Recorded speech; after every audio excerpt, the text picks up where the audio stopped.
পুরো মধ্যপ্রাচ্য জুড়েই চলছে ইসরায়েলের নগ্ন আগ্রাসন। অভিযানের সবচেয়ে বড় শিকার উপত্যকার নিরস্ত্র অসহায় ফিলিস্তিনি।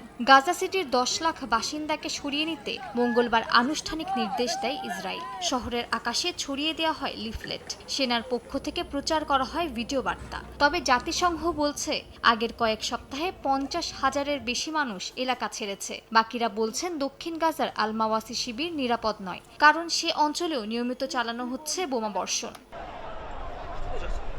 গাজার উত্তরাঞ্চল ও গাজা সিটি থেকে হাজারো মানুষ এখন ভিড় করছেন খান ইউনিস ও মুয়াসির শরণার্থী শিবিরে।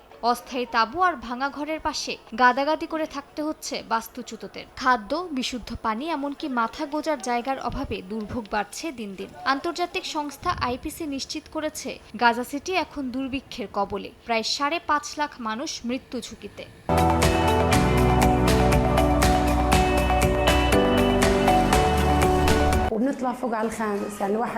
এখানে পানির অনেক অভাব, অযত্ন আর অবহেলায় ভুগছি।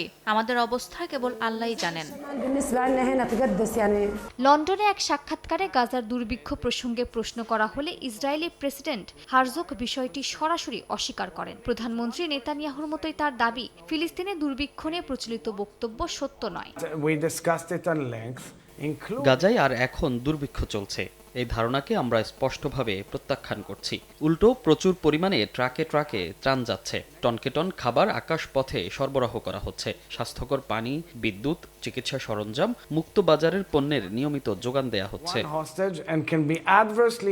এমন পরিস্থিতির মধ্যে কাতারে হামাস নেতাদের ওপর হামলার পর ইসরায়েলের ওপর চটেছে খোদ মিত্র দেশগুলো। এরই মধ্যে ইসরায়েলের ওপর আংশিক বাণিজ্যিক নিষেধাজ্ঞা আরোপের হুঁশিয়ারি দিয়েছে ইউরোপীয় union. Europe needs to do more. Maliha Suhrawardy, Somoy সংবাদ।